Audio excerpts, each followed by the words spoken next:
وآله وصحبه أجمعين. وبعده قال الله تعالى في شأن حبيبه: إن الله وملائكته يصلون على النبي يا أيها الذين آمنوا صلوا عليه وسلموا تسليما. اللهم صل على سيدنا وشفيعنا وحبيبنا ومولانا محمد وعلى آل سيدنا محمد وبارك وسلم عليه.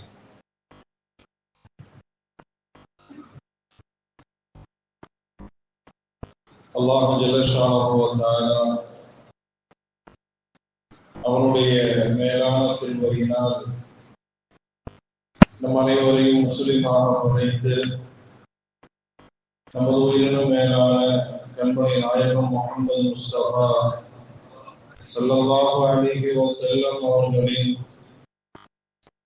சிறந்த சமுதாய மக்களாக அல்லாஹ் நம் அனைவரையும் ஆக்கியதோடு புனிதமிக்க ஜும்ஆவுடைய தொழுகையை நிறைவேற்றுவதற்காக வேண்டி ரப்புல் ஆலமீன் நம் அனைவரையும் அவருடைய புனித பள்ளியில் கொண்டு சேர்த்திருக்கிறார். அல்ஹம்துலில்லாஹ். வல்ல ரஹ்மான் நம் அனைவரையும் அவனால் ஒப்புக்கொள்ளப்பட்ட நல்லடியார்களின் கூட்டத்தில் ஆக்கியவன் புரிவானாக. ஆமீன்.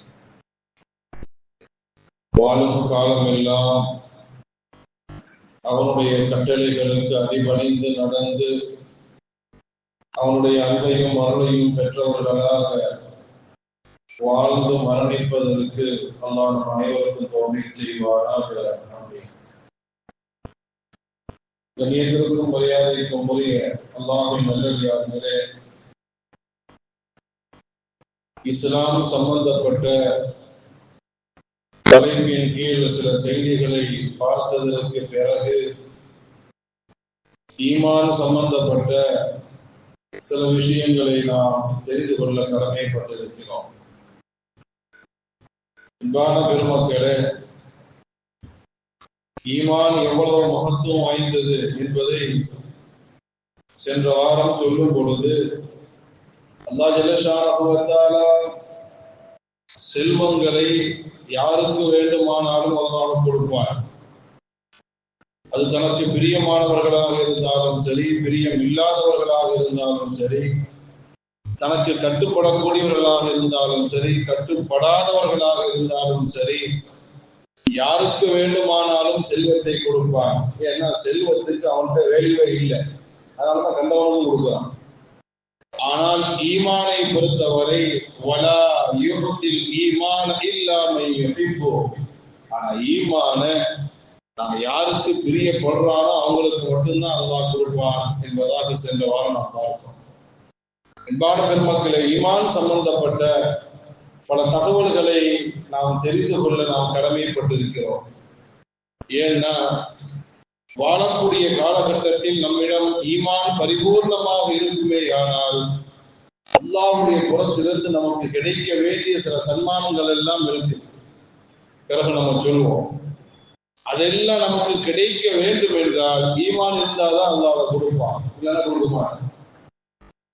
இந்த ஈமானின் மூலமாக நமக்கு கிடைக்க வேண்டிய பலன்கள் என்ன? முதல்ல துனியாவில் நாம் வாழும் பொழுது ஈமான் இருந்தால் மட்டும் அல்லாஹ் சில காரியங்கள் அல்லாஹ் செஞ்சு கொடுப்பான். வெறும் முஸ்லிமாக இருந்தால் அல்லாஹ் செய்ய மாட்டான், மோமினாகவும் இருக்க வேண்டும். ஏற்கனவே சொல்லியிருக்கிறோம், இஸ்லாம் என்பது வேறு, ஈமான் என்பது வேறு. முஸ்லிம் என்பது வேறு, மோமின் என்பது வேறு. முஸ்லிம் இஸ்லாம் என்பது அது முதலாவது படித்தரம். அதற்கு அடுத்த படித்தரம் தான் ஈமான். 5 விதமாக பிரிப்பார்கள் சூஃபியாக்கள், ஞானவான்கள். இஸ்லாம், ஈமான், இஹ்சான், தக்வா, தௌஹீத் என்று 5 விதமாக பிரிப்பார்கள். இஸ்லாம் என்பது முதலாவது கட்டம், முதலாவது படி. அதை விட அடுத்த அந்தஸ்து தான் ஈமான் என்பது. ஒரு ஆள் முஸ்லிமாக இருந்தால் அல்லாஹ் அவருக்கு செய்ய வேண்டிய சில கேள்விகளை அல்லாஹ் செய்வான். இந்த உலகத்துல அல்லாஹ்வுடைய படைப்பினங்கள் எல்லாருமே பொதுவானவர்கள் தான், எல்லாமே அல்லாஹ்வுடைய படைப்பினங்கள் தான். முஸ்லிமாக இருப்பவர்களுக்கும் இல்லாதவர்களுக்கும் அல்லாஹ் ஒரே மாதிரி நடப்பான். சில விஷயங்கள்ல ரிஸ்குடைய விஷயம் எல்லாருக்குமே ஒரே மாதிரி தான். வழிபட்டவர்கள் வழிபடாதவர்கள் அப்படிலாம் அல்லாஹ் பார்க்கறதே இல்லை. அவன் பேச்ச கேட்டாலும் சரி, கேட்காதவனாக இருந்தாலும் சரி, அவனுக்கு தோதுவாக இருந்தாலும் சரி, முரணாக இருந்தாலும் சரி, எல்லாருக்குமே அல்லாஹ் ரிஸ்க் கொடுக்கிறான். ரிஸ்க்குங்கிறது பொதுவானது, அது எல்லாருக்கும் அல்லாஹ் கொடுப்பான். முஸ்லிமா இருந்தாலும் சரி, இல்லாதவங்களா இருந்தாலும் சரி. அடுத்து அல்லாஹ் ஜல்ல ஷானஹு வ தஆலா முஸ்லிமாக இருந்தால் மட்டும் அல்லாஹ் சில மக்களுக்கு கிருபை செய்வான். அந்த கிருபை முஸ்லிம் அல்லாதவர்களுக்கு அல்லாஹ் செய்ய மாட்டான். ரிஸ்க்குங்கிறது பொதுவானது, அதுல முஸ்லிம் அல்லாதவர்கள் அல்லாஹ் பார்க்கறது இல்லை. அது காமனா எல்லாருக்கும் தான் ரஹ்மான் என்ற அடிப்படையில் எல்லோருக்கும் அல்லாஹ் கொடுத்துருவான். தன்னுடைய அடியார்கள் என்ற அடிப்படையில் இந்த உலகத்துல அல்லாஹ் வணங்குறான் வணங்காம இருக்க ரெண்டாவது விஷயம், இருந்தாலும் அல்லாஹ்வுடைய அடியார்கள் தானே. அந்த அடிப்படையில் பொதுவாக அல்லாஹ் செய்யக்கூடிய கிருபைகள் அல்லாஹ் செஞ்சிருவான். இனி அடுத்து செகண்ட் டைப் என்ன, ரெண்டாவது என்ன, முஸ்லிமாக இருந்த இந்த முஸ்லிமாக இருக்கும் பொழுது அல்லாஹ் ஜல்ல ஷானஹு வ தஆலா அந்த முஸ்லிமீன்களுக்கு மட்டும் அல்லாஹ் சில கிருபைகளை செய்வான். அது சாதாரண முஸ்லிம் அல்லாதவர்களுக்கு அல்லாஹ் செய்ய மாட்டான். இனி அடுத்து மூணாவது முஃமின், ஈமான் கொண்டவர்களாக இருப்பவர்கள். இந்த ஈமான் கொண்டவர்களாக இருப்பவர்களுக்கு அல்லாஹ் சில கிருபைகளை செய்வான். அது கீழே உள்ள ரெண்டு பேருக்கும் அல்லாஹ் செய்ய மாட்டான். முஸ்லிம்களுக்கும் செய்ய மாட்டான், முஸ்லிம் அல்லாதவர்களுக்கும் செய்ய மாட்டான். இனி அதுக்கு அடுத்து இஹ்சான், அதுக்கு அடுத்த அந்தஸ்து. இஹ்சானுடைய அந்தஸ்தில் உள்ளவர்களுக்கு அல்லாஹ் செய்யக்கூடிய கிருபை முஃமினான மக்களுக்கும் செய்ய மாட்டான், அது கீழே உள்ளவர்களுக்கும் செய்ய மாட்டான். இப்படி ஒவ்வொரு ஸ்டேஜா போயிட்டு இருக்கோம். அன்பான பெருமக்களே, ஈமான் நம்மிடத்தில் பரிபூர்ணமாக இருக்குமே ஆனால் அல்லாஹ் ஜல்ல ஷானஹு வ தஆலா நமக்கு செய்யக்கூடிய கிருபைகள் எல்லாம் ஏராளம் ஏராளம். ஈமானை வாழக்கூடிய காலகட்டத்தில் நாம் சரியாக வைத்துக் கொள்ள வேண்டும். அல்லாஹ்வுடைய புறத்திலிருந்து கிடைக்கக்கூடிய சன்மானங்கள் எல்லாம் கிடைக்கும். அது மட்டுமல்ல அன்பான பெருமக்களே, இந்த ஈமான் எவ்வளவு முக்கியத்துவம் சொன்னா, துளிக்குள்ள போன உடனே நம்முடைய கேள்விகளை ஈமான பத்தி தான். கபருக்கு போன உடனேவே முன்கர் நக்கீர் கேட்கக்கூடிய கேள்விகள் 3 கேள்வி கேட்பாங்கன்னு ஹதீஸ்ல வருது. மன் ரப்புக்க ஒமன் நபியுக்க ஒமா தீனுக்க, அத்தனை ஈமான் கொண்ட கேள்விகள் தான். இஸ்லாமை பத்தி உண்டான கேள்வியே கிடையாது கபூர்ல. இபாதத்தை பற்றி உண்டான கேள்வியே கிடையாது. ஸல்லல்லாஹு அலைஹி சொல்வார்கள், அவ்வளவு மா யுஹாஸபு பிஹில் அப்து யௌமல் கியாமத்தி அஸ்ஸலா. மறுமை நாள்ல முதல் கொஸ்டின் அல்லாஹ் தொழுகையை பத்தி தான் கேட்பான். கபூர்ல தொழுகையை பத்தி கேட்பாங்க ஹதீஸ் இல்லை. கபூர்ல அல்லாஹ் போன உடனே நீ தொழுதியா, நோன்பு வைத்தாயா, அப்படி எல்லாம் அல்லாஹ் கபூர்ல கேட்பான்னு வரல. ஹதீஸில் சொல்வார்கள் நாயகம் ஸல்லல்லாஹு அலைஹி வஸல்லம், அல் மய்யித் இதா உதிஅ ஃபில் கப்ரி, ஒரு மையத்தை கபரில் வைக்கப்பட்டு விட்டால் அதாஹு மலகானி, 2 மலக்குகள் வருவார்கள், அவனை உட்கார வைப்பார்கள். ஃபயஸ்அலானி, அந்த 2 மலக்குகளும் கேட்பார்கள், மன் ரப்புக்க வமன் நபியுக்க வமா தீனுக்க வ ரப்பியா வ நபியா வ தீன் என்ன. எல்லாமே ஈமான் சம்பந்தப்பட்டதுதான். சரி, தொழுது இருக்கிறோம், நோன்பு வச்சிருக்கிறோம், ஜகாத் கொடுத்திருக்கிறோம், பல அமல்கள் செஞ்சிருக்கிறோம், அதை பத்தி அது மறுமையில் அல்லாஹ் விசாரணை செய்வான். கபூர்ல கேட்கப்படக்கூடிய கேள்விகள் அத்தனையுமே ஈமான பத்தி தான். ஈமானை நாம் சரி செய்து கொள்வது ரொம்ப முக்கியம். எல்லாத்தையுமே ஈமான் இருக்குது, ஈமான் இல்லாமலாம் இல்லை. ஈமான் இல்லைன்னா பள்ளிக்கே வரமாட்டோம். ஈமான் இருக்குது, ஆனா எந்த லெவல்ல இருக்குது அதைத்தான் நம்ம கொஞ்சம் செக் பண்ணி பார்க்கணும். ஈமான்ங்கிறது பின்னாடி நம்ம சொல்லுவோம், அது கல்போட சம்பந்தப்பட்டது, உள்ளத்தோட சம்பந்தப்பட்டது. ஒரு ஆளு முஸ்லிமா இல்லையாங்கிறத சில அடையாளங்களை வச்சு தெரிந்து கொள்ளலாம். அவன் தொழுவதை வச்சு, நோன்பு பிடிக்கிறத வச்சு, கொடுக்கக்கூடிய ஜகாத்தை வச்சு, இஸ்லாத்தினுடைய சில அடையாளங்களை வச்சு அவன் முஸ்லிம்னு ஒரு அளவுக்கு நம்ம ஐடென்டிஃபிகேஷன் பண்ணலாம். ஒரு ஆளு முஃமினா இல்லையா கண்டுபிடிக்க முடியாது. ஏன்னா ஈமான்ங்கிறது அது உள்ளத்தோட சம்பந்தப்பட்டது. ஈமான் என்பது உள்ளத்தோடு சம்பந்தப்பட்டதாக இருப்பதால் அது யார் யார்கிட்ட எந்த வகையில ஈமான் இருக்குதுங்கிறது தெரியாது. அது அவங்க தான் பார்க்கணும். ஆனா எல்லாத்துட்டும் ஈமான் இருக்குது, என்ன லெவல்ல இருக்குது அதைத்தான் நம்ம பரிசோதித்து பார்க்க வேண்டும். சாதாரண உதாரணமாக சொல்ல போனா, எல்லாருக்குமே சுகர் இருக்குது, யாருக்குமே சுகர் இல்லாமலாம் இல்லை. எல்லாருக்கும் பிபி இருக்குது, எல்லாத்துக்கும் கொலஸ்ட்ரால் இருக்குது. பட் என்ன லெவல்ல இருக்கு? 3 லெவல். ஒண்ணு லோ அல்லது நார்மல் அல்லது ஹை, இந்த 3 ஏதாவது இருக்கும். சுகரை செக் பண்ணாலும் சரி, பிபியை செக் பண்ணாலும் சரி, கொலஸ்ட்ராலை செக் பண்ணாலும் சரி, இந்த மூணுல ஏதாவது ஒன்று இருக்கும். ஒன்று லோவா இருக்கும், அல்லது நார்மலா இருக்கும், அல்லது ஹையா இருக்கும். அதே மாதிரி நம்மகிட்ட ஈமான் இருக்குது, அது லோல இருக்குதா, நார்மல்ல இருக்குதா, ஹைல இருக்குதா, எந்த லெவல்ல இருக்குது, அது எப்படி கண்டுபிடிக்கிறது? பிபி, சுகரு, அது மாதிரி கொலஸ்ட்ரால் எல்லாம் கண்டுபிடிக்கிறதுக்கு பிளட் செக் பண்ணுவாங்க. நம்முடைய உள்ளத்தில் இருக்கக்கூடிய ஈமான், நம்முடைய உள்ளத்தில் இருக்கக்கூடிய ஈமான் அது லோவா அல்லது நார்மலா அல்லது ஹையா, எப்படி? ஸல்லல்லாஹு அலைஹி வஸல்லம் அவர்கள் சில அடையாளங்களை சொல்றாங்க. அதான் சென்ற வாரம் நம்ம சொன்னோம். நம்முடைய ஈமான் எந்த லெவல்ல இருக்குது என்பதை அறிந்து கொள்வதற்காக நாயகம் ஸல்லல்லாஹு அலைஹி வஸல்லம் அவர்கள் சில அடையாளங்களை நமக்கு சொல்லித் தருகிறார்கள். அந்த அடையாளங்கள் நம்மிடத்தில் எத்தனை இருக்குது? அது லோவா இருக்குதா, அல்லது நார்மல்ல இருக்குதா, அல்லது ஹையா இருக்குதா, நம்ம தான் முடிவு செய்து கொள்ள வேண்டும். ஏன்னா ஒவ்வொரு ஆள்கிட்ட என்ன லெவல்ல ஈமான் இருக்குங்கிறது அவங்களுக்கு தான் தெரியும். நாயகம் ஸல்லல்லாஹு அலைஹி வஸல்லம் அவர்கள் ஈமானுடைய அடையாளங்களை பற்றி நிறைய சொல்லி இருக்கிறார்கள். அதுல சிலவைகளை மட்டும் நம்ம எழுதி வந்திருக்கிறோம். சென்ற வாரம் நம்ம ஒரு செய்தி சொன்னோம். ஸல்லல்லாஹு அலைஹி வஸல்லம் அவர்கள் சொன்னார்கள், முஃமின், முஃமின்னா யாரு தெரியுமா? முஃமின்னா யாரு தெரியுமா? ஈமான் உள்ளவன் யாரு தெரியுமா? அவன் மூலமாக பிறருக்கு துன்பம் இருக்கக்கூடாது. அல் முஃமினு மன் அமினஹு நாஸு அலா திமாஇஹிம் வ அம்வாலிஹிம். இவன் மூலமாக மற்றவர்களுக்கு உயிரிலும் சரி, உடைமைகளிலும் சரி, எந்த தொந்தரவும் இருக்கக்கூடாது. அவனால எனக்கு இந்த கஷ்டம் வந்துச்சு, அவனால எனக்கு இந்த பொருள் லாஸ் ஆயிடுச்சு, அவனால என் உயிருக்கு ஆபத்து, என்னுடைய பிசினஸ் அவனால லாஸ் அப்படின்னா ஈமான்ல சிக்கல் இருக்குன்னு அர்த்தம். நம் மூலமாக பிறருக்கு எந்த தீங்கும் ஏற்படுத்தவில்லை என்றால், நம் மூலமாக பிறர்கள் எந்த விதத்திலும் பாதிக்கப்படவில்லை என்றால் கல்குல ஈமான் இருக்குது. அதே மாதிரி சென்ற வாரம் இது நான் சொன்ன ஹதீஸ்கள் ஒவ்வொன்றுக்குமே தனித்தனி சப்ஜெக்டா பேசணும். ஸல்லல்லாஹு அலைஹி வஸல்லம் அவர்கள் ஈமானுடைய அடையாளங்களாக சில செய்திகளை சொன்னாங்க. ஒவ்வொன்றையும் தனித்தனி சப்ஜெக்டா பேசினா பல வருஷங்கள் பேசலாம். வெறும் அடையாளங்களை மட்டும் தங்களுக்கு ஞாபகப்படுத்துகிறேன்.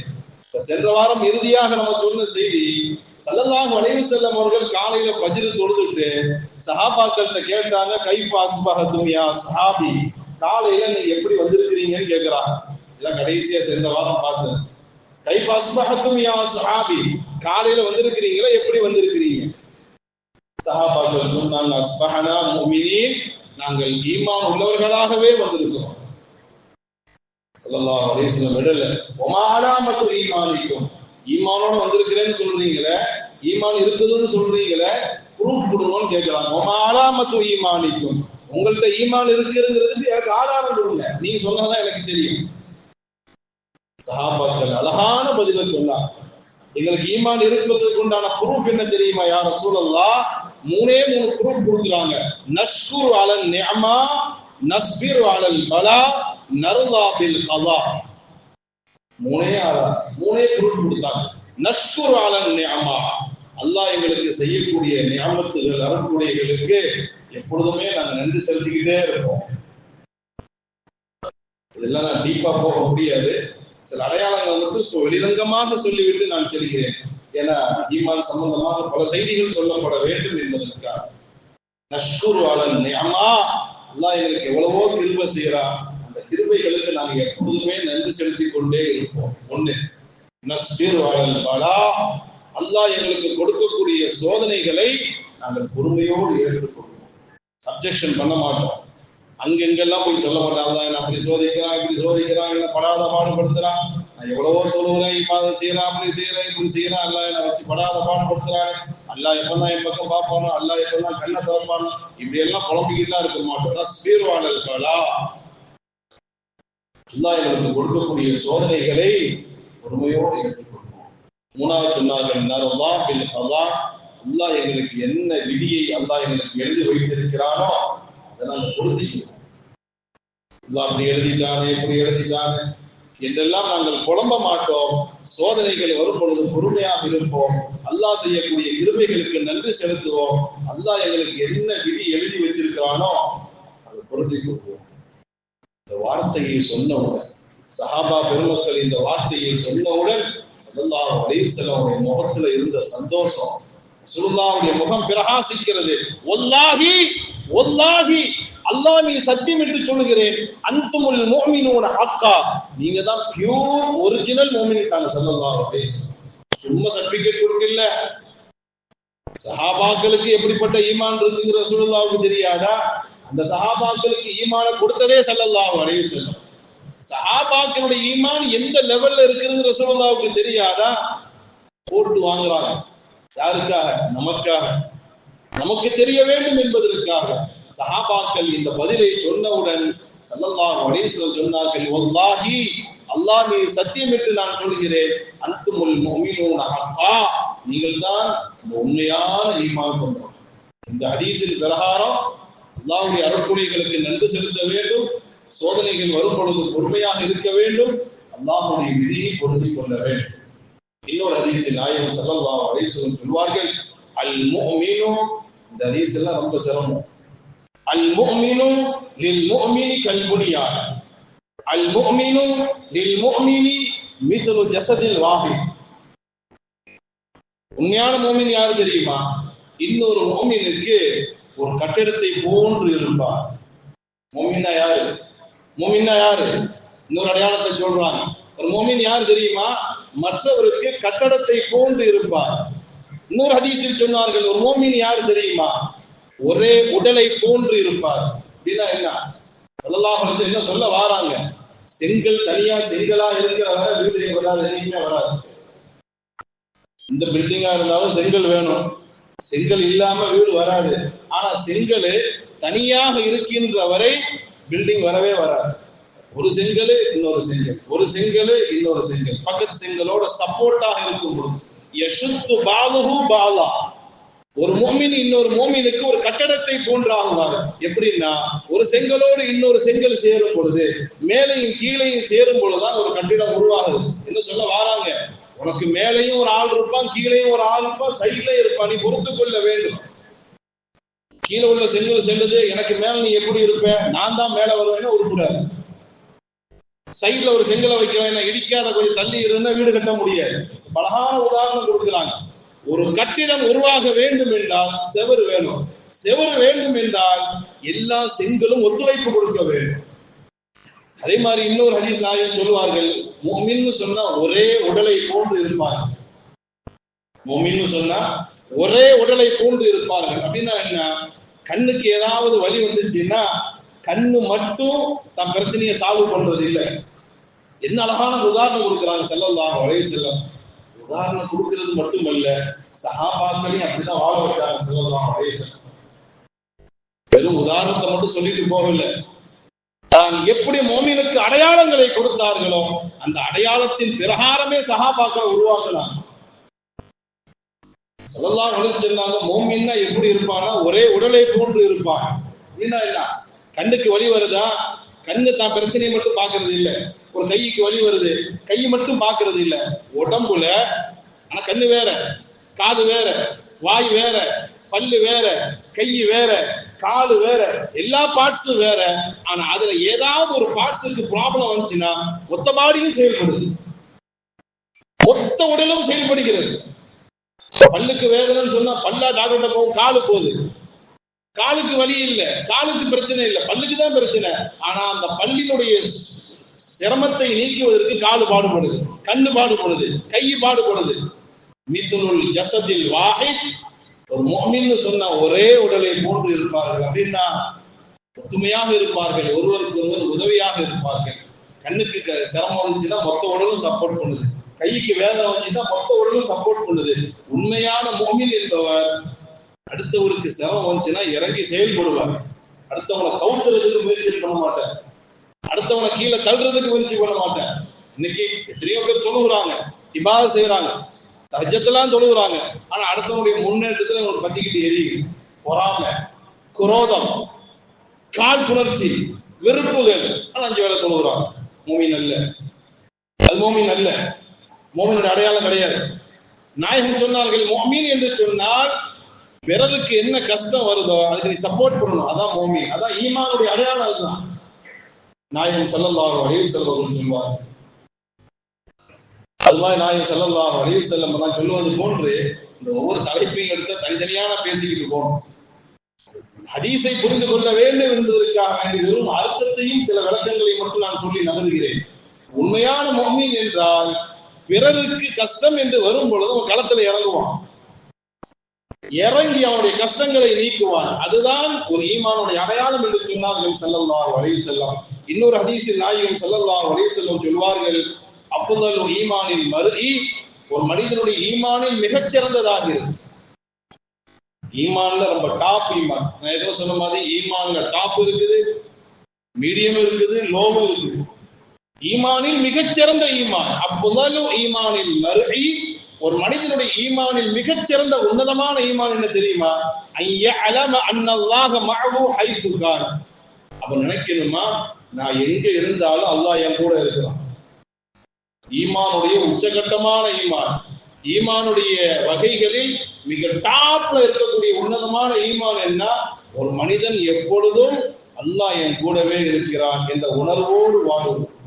குர்ஆன்ல அல்லாஹ் அதான் சொல்றான், வஹுவ மஅக்கும் ஐனமா குன்தும், நீ எங்க இருந்தாலும் அல்லாஹ் உங்க கூட இருக்கிறான். அந்த உணர்வோடு வாழ்வது, எங்க இருந்தாலும் சரி, தனிமையில் இருந்தாலும் சரி, மக்களோடு இருந்தாலும் சரி, எல்லா நேரத்திலும் என் ரப்பு என்னோடு இருக்கிறான், என்னுடைய ரஹ்மான் என்னோடு இருக்கிறான் என்ற அந்த உணர்வோடு வாழ்வது ஈமானுடைய உச்சகட்டங்கிறாங்க ஸல்லல்லாஹு அலைஹி வஸல்லம். ஹதீஸ்களை சொன்னோம். அல்லாஹ் ஜல்ல ஷானஹு வ தஆலா குர்ஆனில் அல்லாஹ் சொல்வான், இன்னமல் முஃமினூன், முஃமின்னா யார் தெரியுமா? முஃமின்னா யார்? அல்லதீன, சில மக்கள், அல்லாஹ் சொல்ற விளக்கம் கொடுக்கிறான். ஹதீஸ்களை பார்த்தா அல்லாஹ் விளக்கம் கொடுக்கிறான். இதா துகிரல்லாஹு வஜிலத் குலூபுஹும், 5 அடையாளங்கள் சொல்றான். ஈமானுடைய 5 அடையாளங்கள். இன்னமல் முஃமினூன அல்லதீன இதா துகிரல்லாஹு வஜிலத் குலூபுஹும் வ இதா துலியத் அலைஹிம் ஆயாத்துஹு ஸாதத்துஹும் ஈமானன் வ அலா ரப்பிஹிம் யதவக்கலூன் அல்லதீன யுகீமூன ஸ்ஸலாத வ மிம்மா ரஸக்னாஹும் யுன்ஃபிகூன். 5 அடையாளங்கள் சொல்றாங்க இந்த ஆயத்தில். முஃமின்னா யாரு தெரியுமா? அல்லாஹ்வுன்னு பேரை கேட்டாலே உடம்பெல்லாம் நடுங்கிரும். இதா துகிரல்லாஹ், அல்லாஹ் என்று சொல்லப்பட்டால், அல்லாஹ்வுடைய பெயரை கேட்டால், வஜிலத் குலூபுஹும், அவங்களுடைய உள்ளங்கள் எல்லாம் ஆடிடும். சாதாரண பேர் உட்கார்ந்து திடீர்னு பாம்பு வரலாம் தெரிச்சு பறந்துடும். உட்கார்ந்து பாம்பு ஓடுதுன்னா லெவல் என்ன லெவல்ல இருக்கும், எங்க ஏறுவோன்னே தெரியாது. பாம்புக்கு இருக்கக்கூடிய அந்த பயம் கூட கூடிய மேல இல்லை.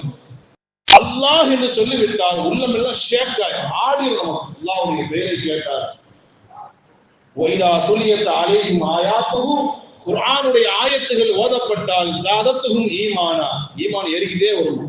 குர்ஆனை ஓத ஓத ஓத ஈமான் அதிகமாகிக்கிட்டே வரும். 2வது அடையாளம். 3வது வ அலா ரப்பிஹிம் யதவக்கலூன், எல்லா காரியத்தையும் அல்லாஹ்ட்ட ஒப்படைச்சிருவாங்க. எல்லா காரியங்களையும் அல்லாஹ்விடத்தில் ஒப்படைத்து விடுவார்கள். 3. 4வது அல்லதீன யுகீமூன ஸ்ஸலா, தொழுகையில் ரொம்ப கரெக்டா இருப்பார்கள். வமிம்மா ரஸக்னாஹும் யுன்ஃபிகூன், சதகாவும் ஜகாத்தும் கொடுத்துக்கிட்டே இருப்பான். 5 அடையாளங்கள் சொல்லணும். அல்லாஹ்வுடைய பெயரை கேட்டா அவங்களோட உள்ளமெல்லாம் ஆடிவிடும். குர்ஆனை ஓத ஓத ஈமான் அதிகமாக ஆகும். எல்லா காரியங்களையும் அல்லாஹ்விடத்தில் ஒப்படைத்து விடுவார்கள். தொழுகையில கரெக்டா இருப்பாங்க.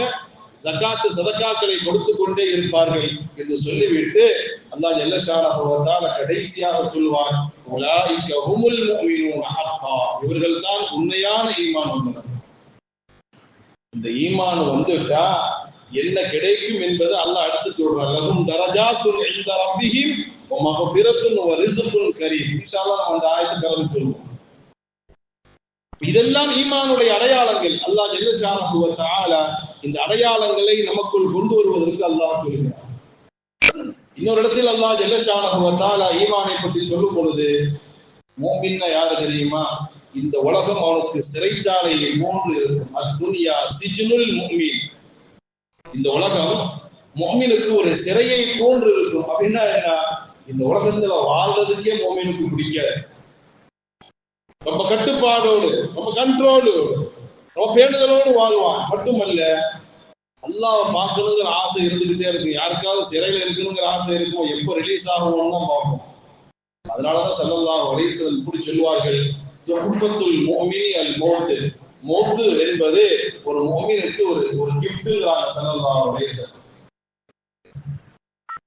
இந்த உலகத்துல முஃமினுக்கு வாழ்றதுக்கே பிடிக்காது. எப்ப அல்லாஹ்வை சந்திப்போம், எப்ப அல்லாஹ்வை பார்ப்போம், எப்ப அல்லாஹ்வுடைய சந்திப்பு கிடைக்கும், அல்லாஹ்வுடைய நெருக்கம் எப்போது கிடைக்கும், அல்லாஹ்வை பார்க்கக்கூடிய பாக்கியம் எப்பொழுது கிடைக்கும், அந்த கவனத்திலே இருப்பார்கள். இந்த உலகத்தை அவர்கள் ஒரு சிறைச்சாலையாக விளங்கிக் கொள்வார்கள். ரசூலுல்லாஹ் சொல்றாங்க, துன்யா சிஜ்னுல் முஃமின். இந்த உலகத்துல 100 வருஷம் வாழணும், 50 வருஷம் வாழணும், நிறைய வாழணுங்கிற ஆசை இருக்காது மோமினுக்கு. எப்ப என் ரப்ப நான் சந்திப்பேன், எப்ப எனக்கு மௌத்து வரும், என் அல்லாஹ் நான் எப்ப சந்திப்பேன், அந்த எண்ணத்தில் இருப்பார்களா. ஸல்லல்லாஹு அலைஹி சொன்னார்கள் இல்லையா, அல் மௌத்து ஜிஸ்ருன் யூசிலுல் ஹபீப இலல் ஹபீப். மௌத்துங்கிறது அது ஒரு பாலம். அல் மௌத்து ஜிஸ்ருன், மௌத்து என்பது அது பார்த்து பயப்பட வேண்டிய ஒண்ணு அல்ல. அது மௌத்துன்னு கேட்டாவே நம்ம தெரிஞ்சு ஓடுறோம். மகரிபுக்கு பிறகு கொள்ளையை பார்க்கறதுக்கே பயப்படுறோம், மையத்து எரிச்சிருமோன்னு பயப்படுறோம். மௌத்துன்னு அவ்வளவு பயமா இருக்குது. மௌத்து பயப்பட வேண்டிய ஒன்றுதான். மௌத்தை பற்றி பேசினாலே முன்னோர்களாம் அழுகுவார்களாம். உமர் இப்னு அப்துல் அசீஸ் ரஹ்மத்துல்லாஹி அலைஹி அவருடைய மஜ்லிஸ்கள்ல டெய்லி இஷாவுக்கு பிறகு மௌத்தை பத்தி தான் பேசப்படுமா. மௌத்தை பத்தி, கபரை பத்தி. அதுல எத்தனை பேர் மௌத்தா போவாங்களோ தெரியாது. நிறைய பேர் மயக்கம் போட்டு கீழே விழுந்துருவாங்க. மௌத்துடைய பயம் இருக்க வேண்டும். ஆனால் இன்னொரு கான்செப்ட்ல பார்க்கும் பொழுது, என் ரப்பை நான் சந்திப்பதற்காக சொல்கிறேன். தொஹ்ஃபாங்கிறாங்க ஸல்லல்லாஹு. மௌத்துங்கிறது தொஹ்ஃபா, ஒரு கிஃப்ட். அது ஏன்னா நீ மௌத்தா போனாதான் அல்லாஹ் பார்க்க முடியும். அல் மௌத்து ஜிஸ்ருன் யூசிலுல் ஹபீப இலல் ஹபீப். நாயகம் சொன்னார்கள், மௌத்து என்பது ஒரு பாலம். நீ வேற ஒரு இடத்துல இருக்கிற, அல்லாஹ் வேற ஒரு இடத்துல இருக்கிறான். உன்னையும் அல்லாஹ்வையும் சேர்த்து வைப்பது மௌத்து தான். மௌத்து வராதவரை நீ அல்லாஹ்ட்ட போக முடியாது, துனியால தான் இருக்கணும். மௌத்து என்பது ஒரு பிரிட்ஜ். அது உன்னையும் அல்லாஹையும் இணைக்கக்கூடிய, சேர்த்து வைக்கக்கூடிய ஒரு பாலம். உண்மையான மோமினுக்கு இந்த உலகத்தில் வாழ வேண்டும் என்ற ஆசையே இருக்கு. அல்லாஹ்வை சந்திக்கணுங்கிற ஆசை. இதெல்லாம் ஈமானுடைய அடையாளம். இன்னொரு இடத்தில் நாயகம் ஸல்லல்லாஹு அலைஹி சொல்வார்கள், அல் முஃமின் மஅலஃபுன். முஃமின்னா யாரு தெரியுமா? எல்லோராலும் நேசிக்கப்படக்கூடியவராக இருப்பார். இதெல்லாம் அடையாளங்கள். அல் முஃமின் மஅலஃபுன். முஃமின் எல்லோராலும் நேசிக்கப்படக்கூடியவராக இருப்பார். அப்படின்னா என்ன? எல்லாருடைய நேசத்தை பெறணும்னு சொன்னா அவங்களுக்கு தோதுவா நடந்தாதான் நேசிப்பாங்க. நீ தாறுமாறா கண்ணா பின்னா நடந்தா எப்படி ஒரு ஆளுடைய நேசம் நமக்கு கிடைக்கும்? மஅலஃபுன், நேசிப்பின் பிறப்படமாக இருப்பார்கள். முஃமின்னு சொன்னா எல்லோரும் நேசிப்பார்கள். அப்படின்னா என்ன? எல்லோருக்கும் அவர் பயனுள்ளவராகவே இருப்பார். இந்த உலகத்தில் அவரை பிடிக்காது, இவரை பிடிக்காது, அவர் சரியில்லை, இவர் சரியில்லை அப்படிங்கிறதே இருக்காது. எல்லோராலும் நேசிக்கப்படக்கூடிய ஒரு மனிதராக தன் வாழ்க்கையை ஆக்கிக் கொள்வார். மக்களுக்கு பயனுள்ளவராக இருப்பார். மக்களுக்கு பயனுள்ளவராக இருக்கும் பொழுது மக்கள் அவங்களை பிரியப்படுவாங்க. நான் ஒரு ஆளுக்கு யூஸே இல்லைன்னா அவங்க ஏன் என்ன நேசிக்கிறாங்க? மக்களுடைய பிரியத்தை பெறக்கூடிய ஒருவராக இருப்பார் என்றால் மக்களுக்கு பயனுள்ளவராக இருப்பார். மக்களுக்கு செய்ய வேண்டிய உதவிகள், பயன்கள், நன்மைகளை செஞ்சு அவருடைய அன்பை பெற்றிருப்பார். முஃமின் ஸல்லல்லாஹு அலைஹி சொல்றார். ரசூலுல்லாஹி ஸல்லல்லாஹு அலைஹி சொல்வார்கள், அல் முஃமினு அஃபுல் முஃமின். முஃமின் ஒரு முஃமினுக்கு சகோதரராக இருப்பார். அவருடைய சிரமங்களை நீக்குவார், அவரை பாதுகாப்பார். இதான் ஒரு முஃமின். இதெல்லாம் ஈமானுடைய அடையாளம். நாயகம் ஸல்லல்லாஹு அலைஹி வஸல்லம் அவர்கள் சொல்வார்கள். இன்னொரு ஹதீஸில் நாயகம் ஸல்லல்லாஹு அலைஹி வஸல்லம் சொல்வார்கள், இதா ரஅய்துமுர் ரஜுல யதஆஹதுல் மஸ்ஜித ஃபஅஷ்ஹிது லஹு பில் ஈமான். ஒரு ஆள் எப்ப பார்த்தாலும் பள்ளிவாசல் தொடர்பிலேயே இருக்கிறார். ஒரு ஆளு எப்பொழுது பார்த்தாலும் பள்ளிவாசலுடைய தொடர்பிலேயே இருக்கிறார், சாட்சி சொல்லுங்க அவருடைய ஈமான் இருக்குது. ஏன்னா ஈமான் இருந்தாதான் பள்ளிவாசலுடைய தொடர்பு அவருக்கு இருக்கும். எப்பொழுதும் ஒரு மனிதர் அவருடைய தொடர்பு பூரா பள்ளிவாசல்லே இருக்குது. நான் சொல்றாங்க, நீங்க சாட்சி சொல்லுங்கள் பில் ஈமான். அவருக்கு ஈமான் இருக்குதுன்னு சாட்சி சொல்லுங்க. ஏன்னா ஈமான் இல்லைன்னா பள்ளிவாசலுக்குள்ள வர முடியாது. எப்பொழுதும் பள்ளிவாசலுடைய தொடர்பில் இருக்கவருக்கு கண்டிப்பாக ஈமான் இருக்கும் என்று சொன்னார்கள் ஸல்லல்லாஹு அலைஹி வஸல்லம். இன்னொரு விஷயத்தை நீங்க புரியணும், நமக்கு சோதனைகள் வந்தால் ஈமான் இருக்குதுன்னு அர்த்தம். நீங்க சில மக்கள் இப்படி தப்பா வழங்குறாங்க, அல்லாஹ்க்கு என் மேல கோபமோ என்னன்னு தெரியலையே, எவ்வளவு சோதனைகள் வருது, எவ்வளவு கஷ்டங்கள் வருது, ராங்க நம்ம திங்க் பண்றோம்.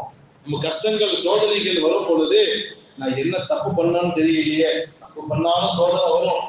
ஆனா சோதனை வர்றது எல்லாம் தப்பு பண்றதுக்காக வருதுன்னு அர்த்தம் கிடையாது. நிறைய இருக்கு.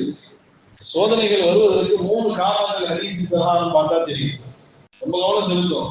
சில சமயங்கள்ல கஷ்டங்கள், சிரமங்கள் வரும் பொழுது ஷைத்தான் நம்மளை அப்படியே உல்டாவா ஆப்போசிட்டாக சிந்திக்க செய்து அல்லாஹ்வுக்கும் நமக்கும் மத்தியில உள்ள அந்த இணைப்பை துண்டிக்க பார்க்கிறான். இந்த கஷ்டங்கள் சோதனைகள் வரும் பொழுது அல்லாஹ் என் மேல கோபமா இருக்கிறானா என்னன்னு தெரியலையே, நான் என்ன தப்பு பண்ணேன்னு தெரியலையே, ஏன் அல்லாஹ் என்னை போட்டு சாவடிக்கிறான், இவ்வளவு சோதனைகளுக்கு என்ன நல்ல எண்ணம் தான். ஆனா தப்பு செய்யறதுனால மட்டும்தான் சோதனை வந்து நடக்கக்கூடாது. இந்த சோதனைகள் சம்பந்தமாக மொத்த ஹதீஸ்களையும் புரட்டி பார்த்தா 3 விஷயம் கிடைக்குது. ஒண்ணு, செய்யக்கூடிய பாவங்களுக்கு பரிகாரமாக அல்லாஹ் சோதனையை தாரான். நமக்கு வரக்கூடிய சோதனைகள் கஷ்டங்கள் எல்லாம் நம்ம செஞ்ச பாவத்துக்கு பரிகாரமாக ஒண்ணு.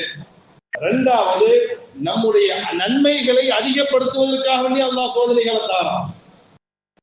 நம்முடைய நன்மைகளை அதிகப்படுத்துவதற்காக வேண்டிய அல்லாஹ் சோதனைகளை தாரான். மூணாவது, மறுமையில் நம்முடைய அந்தஸ்தை உயர்த்துவதற்காக வேண்டி அல்லாஹ் சோதனை தாரான்.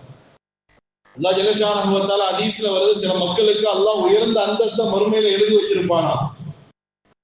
ஆனா அவர் செஞ்ச அமலை கொண்டு அந்த அந்தஸ்தை அவர் பெற முடியாது.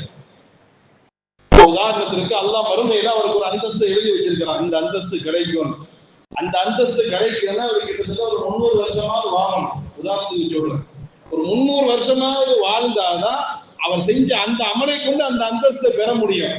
ஆனா 60க்கு 70 பீஸ் போயிருது, எங்க 300 வரை போறது. அவருடைய அமலின் மூலமாக அல்லாஹ் எழுதின அந்தஸ்தை அல்லாஹ் அழிக்க போறது இல்லை, எழுதி வச்சுட்டான். இப்ப அந்த அந்தஸ்துக்கு அவர் வரணும்னு சொன்னா அந்த அமல் அவர்கிட்ட வரணும். அமல் இல்லாம கொடுக்க முடியாது, எழுதுனதை அழிக்கவும் முடியாது. இப்ப என்ன பண்றது, அல்லாஹ் ஜல்ல ஷானஹு வ தஆலா ஒரு சோதனையை கொடுப்பான், கொடுத்து அல்லாஹ் அந்த அந்தஸ்து கொண்டு போயிருவான். ஹதீஸ்ல வரும். அதனால அல்லாஹ் நமக்கு சோதனைகளை கஷ்டங்களை கொடுக்கும் பொழுது அல்லாஹ் என்னை கஷ்டப்படுத்துறான், அல்லாஹ் என் மேல கோப பார்வையா இருக்கிறான், நினைக்கிறது தப்பு இல்ல, அந்த நினைப்பு வந்து அல்லாஹ்ட்ட பாவமன்னிப்பு சிறந்தது. ஆனா அல்லாஹ் குர்ஆன்ல ஒரு ஆயத்து என்ன சொல்றான்னு தெரியுமா? அதுக்காக தான் இவ்வளவு விளக்கம் கொடுக்குறேன். அஹஸிபன்னாசு ஆரம்பிக்கும் பொழுது இப்படிதான் ஆரம்பிக்கிறான்.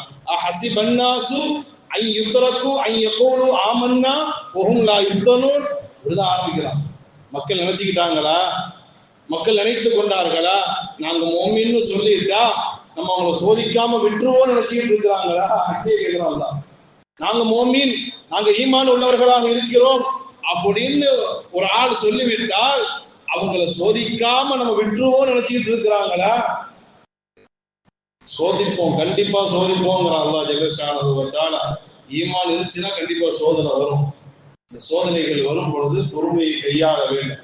அப்ப சோதனை அல்லாஹ் நமக்கு கொடுக்கிறான்னா ஈமான் இருக்கிறதுனாலதான் கொடுக்குறான், இல்லைன்னா அல்லாஹ் கொடுக்க மாட்டான். ஈமானுடைய அடையாளத்துல கட்டுப்பட்டது சோதனை வர்றது.